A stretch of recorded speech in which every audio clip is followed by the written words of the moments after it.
ኑሐሚንና ኤርሚ ጉድ ሆኑ። ኤርሚ ኑሐሚን እራት ልጋብዝሽ ብሎ የሆነ ሆቴል ይቀጥራታል። ኑሐሚን ፏ ብላ እሱ ጋር ትሄዳለች። በሄደችበት አጋጣሚ ግን ቁጭ ብሎ መጠጥ እየጠጣ ነበር። ከጀርባቸው ደግሞ ናሆም እንዲሁም ሚስቱን ቀጥሮ እየጠበቃት ይገኛል። ገና ኑሐሚን እንደመጣች መጠጡን ቀመስ አደረገችና በጣም አምሮብሻል ምናምን ካላት በኋላ እራት እንዘዚልና ኤርሚ ለሱና ለኑሐሚ እራት ያዛል። እራት አዝዞ እራቱን እየጠበቁ ባሉበት ሳያስበው ፍቅረኛው ከጀርባ ከኑሐሚ ጀርባ ትመጣለች። ልክ እሷን ሲያያት የሚይዘው የሚጨብጠው ይጠፋዋል። ኑሐሚ ተደናግጣ ዝም ብላ ትመለከተዋለች። ኤርሚ ምን እያደረክ ነው? ምን ሆነህ ነው ብትለውም የሚመልሰውን ራሱ አያውቅም ነበር። በጣም ነው የደነገጠው። ልጅቷ ግን የመጣችው ኤርሚ ጋ ሳይሆን ናሆም ፍቅረኛዋ ጋ ነበር። ኤርሚ ለካ የተደበቀ ሚስጥር ከጀርባው ነበር። ከዛም የሆነ ወረቀት አንስቶ ፊቱን ለመሸፈን ይሞክራል። እንደዛም ሲሆን ደግሞ ኑሐሚ በጣም ግራ ተጋባችና እንዴ ቆይ ምን ሆነህ ነው? ምን እየሆንክ ነው ያለኸው? ትለዋለች። የሆነ ስልክ ቅድም ተደውሎልኝ መልሼ እደውላለሁ ብዬ አልደወልኩላቸውም። አንድ ጊዜ ጠብቂኝ ደውዬላቸው ልምጣ እሺ ብሏት ተነስቶ ወደ ሽንት ቤት ብሎ ዋሽቷት ይሄዳል። ኤርሚ ለብዙ ጊዜ ከኑሐሚ ጋር ፍቅረኛሞች እያጫወተው ነበር፣ ግን ከጀርባው የተደበቀ ሚስጥር እንዳለ ያስታውቃል። ኤርሚ ኑሐሚን መጉዳት ፈልጎ ይሆን የቀረባት ወይንስ ለምንድን ነው? አባቷን ሳይቀር በደንብ እየተንከባከበላት ነበር። እሷም ደግሞ አባቷን እንደዚህ ከአቅም በላይ ከምንም በላይ ስለረዳላት ነበረ እሱን ልትቀርበ የቻለችው። እንደማይጎዳትም ደጋግማ ጠይቀው ነበር። ኤርሚ ግን በጭራሽ እንደዛ እንዳታስቢ፣ እኔ አንቺን ልጎዳሽ አይደለም የቀረብኩሽ ብሏታል። ከአንቺ ውጪ ወደ ውጪ ብሎ ነበር እንግዲህ ቃል የገባላት እንዳየ ነው። ግን ደግሞ አንዳንዴ ስልክ ሲደወልለት አንድ ስልክ ላውራ እያለ ወጣ ብሎ ከኑሐሚ ተነጥሎ ነበር የሚያወራው። ያ ነገር ነበር ለሁላችንም የተደበቀ ከጀርባው የሆነ ሚስጥር እንዳለው እየጠረጠር ነው።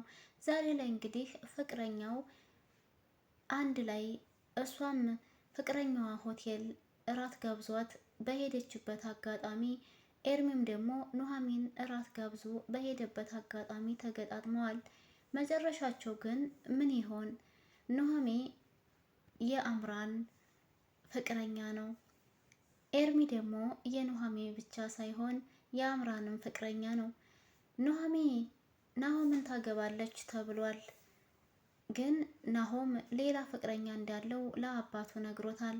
አባትየው ደግሞ እኔ ያመጣሁልህን ልጅ ነው የምታገባው፣ በጣም ስርዓት ያላትና ቆንጆ ጽድት ያለች የጓደኛዬ ልጅ ናት ብሎታል። ናሆም ይሄ ነገር ስላልተዋጠለት አባዬ ከዚህ በላይ መስማት ስለማልችል በቃ ልሄድ ብሎ ምሳ ራሱ ጋብዞት ምሳውንም ሳይበላ ጥሎት ሄዷል።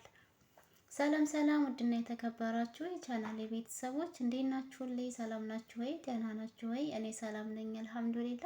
እንዴት ተለመደው ወደ ቻናሌ በአዲስ ቪዲዮ ተከስቻለሁ። ኑሐሚን በሚለው ድራማ ነው የመጣሁላችሁ። እጅግ በጣም ደስ የሚልና ሀሪፍ የሆነ ድራማ ነው። እንግዲህ አዲሶች እንግዶችም ተቀላቅለውበታል። ናሆምና አምራን ናቸው ማለት ነው። እነዚህ ሁለቱም ፍቅረኛሞች ሆነው ነው የመጡልን። ኤርሚ ግን ኑሐሚን በስተመጨረሻ ሊጎዳት እንዳይሆን እሷም ለአባቷ የዋለላትን ውለታ አይታ ኤርሚን ፍቅረኛ አድርጋ ቀርበዋለች።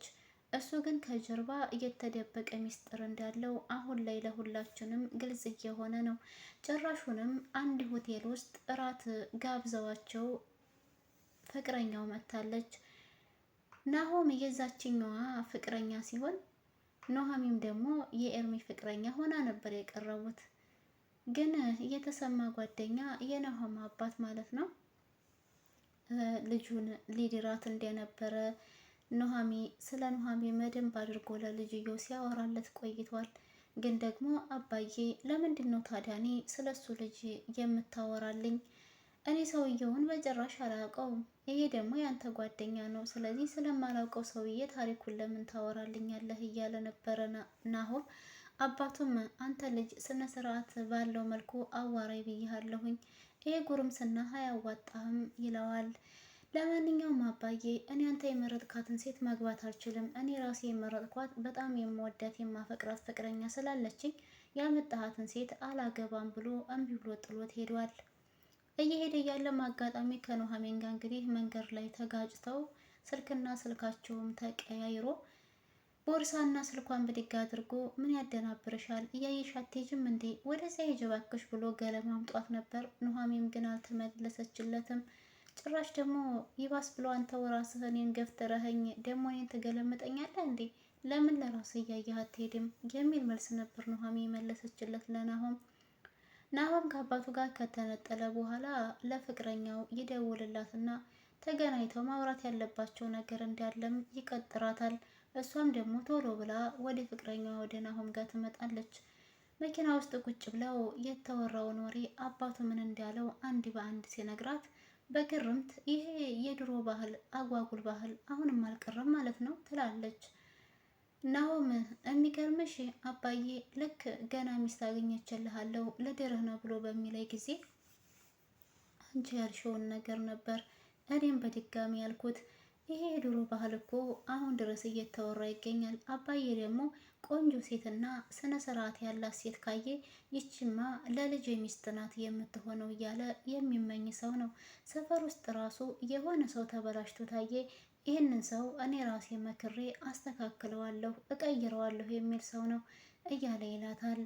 ፍቅረኛው አምራን ግን በጭራሽ ያንተ አባት እንደፈለገ ማውራት ይችላል፣ የኔና ሆም ግን አይደለም ሌላ ሴት አምጥቶ መዳር ይቅርና ጫፍህንም ሊነካህ አይችልም እያለች ስትለው፣ ወይ ጉድ! አንቺ ደግሞ ጭራሽ ታስፈራሪያለሽ እንዴ? ትፎክሪያለሽ እንዴ? ጫፌን ቢነካኝ ምን ልታደርጊው አስበሽ ነው? የሚል መልስ ኑሐሚን ሲመልስላት ፍቅረኛው ትናደድና ቆይ አንተ አባት ባለህ ነገር ተስማምተሃል ማለት ነው? ለዛ ነው እንደዚህ አይነት መልስ የምትመልስልኝ ብላ ስትጮህበት፣ እንደዛ ማለት አይደለም አባዬ አንድ ግግም ታለ ግግም ነው ይላታል። እንደዛማ ከሆነ አሁኑኑ አባት ጋር ወስደህ እንድታስተዋውቀኝ እፈልጋለሁ ስትለው አባቱ ጋር ወስዶ ግን ማስተዋወቅ እንደማይችል ይነግራታል። ፍቅረኛው የዚህን ጊዜ በጣም ትናደዳለች። ለምንድን ነው እንደዚህ ያልከው? አባትህ እኔን ማየት መተዋወቅ አልፈልግም ብለውሃል እንዴ ስትለው፣ ናሆም ግን እንደዛ አውጥቶ ባይለኝም ግን ደግሞ ሁኔታውን ስመለከተው እንደዛ የፈለገ ነው የሚመስለው። ማለትም አንቺን መተዋወቅ የፈለገ አይመስለኝም ማየትም ጭምር ይላታል ናሆም። አምራን አባትህ እኔን መተዋወቅ ያልፈለጉበት ምክንያት ምንድን ነው? ሲጀመር እኔን መቻወቁኝና ነው? ለምንድን ነው እኔን የጠሉኝ? ለምንድንስ ነው ደግሞ ሌላ ሚስት ላንተ ያመጡልህ? እያለች ስትለው፣ ናሆም ግን አባዬ ባያመጣም እኮ እኔ ዞሮ አልተስማማሁም። እኔ አሁን እያልኩሽ ያለሁት እኔና አንቺ ቶሎ ብለን እንጨርስና ወደ ትዳር እንግባ፣ አለበለዚያ አባቴ ግግምት አለ ግግም ስለሆነ ምናልባችም ይችን ያላትን ልጅ አግባ ብሎ ጥብቅ አድርጎ ሊይዘኝ ይችላል ይላታል። ናሆም በስተመጨረሻ ላይ አባዬ እያለ ያለው ልጅቷ ስነ ስርዓት የላትም ወይም ደግሞ ሀሌነሽ ነው የሚለው ይላታል።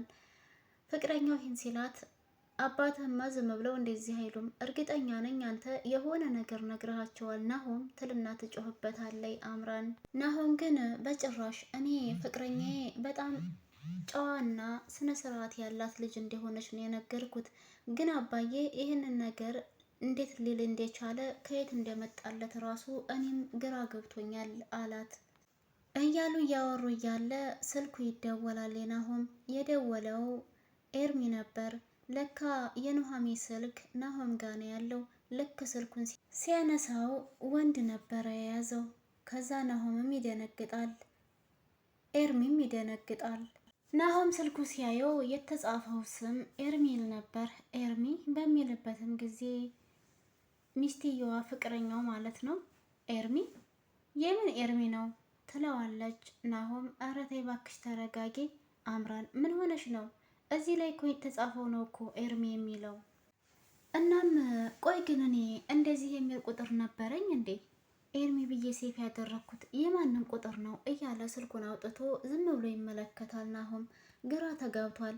ሳያስበው ከኑሃሜ ጋር በተጋጨበት አጋጣሚ ስልካቸው የእሷን ቦርሳ የእሷን ስልክና የእሱም ስልክ ስለወደቀ ቦርሳውን ብድግ አድርጎ ስልክና ስልክ አንድ ጋር አደባልቆ አቃይሮ ነበር መሰለኝ የሰጣት። ለዛ ነው ግራ የገባው። አይ ናሆም ስልኩን ያነሳና ሄሎ ይላል። ኤርሚ አቤት ተሳስተሃል ሲለው ናሆም ተሳስተሃል? አረ በጭራሽ አልተሳሳኩም፣ ይሄ ስልኬ ኑሃሚን አይደለም እንዴ ይላል ኤርሚ። ከዛ ናሆም ስልኩን ዝግት ሲያደርግበት ኤርሚ እናደድና ጭራሽ ስልክ ተዘጋ፣ ቆይ ኑሃሚን ስልኩን ለማን ሰጥታው ነው እያለ ይላል። ስልክና ስልክ ተቀያይሮ መጨረሻ ላይ ግን ስልካቸውን ተመላልሰዋል። በቀጣይ ክፍል እንግዲህ የኤርሚ ውርደት ይቀጥል ይሆን? አብረን እናየዋለን።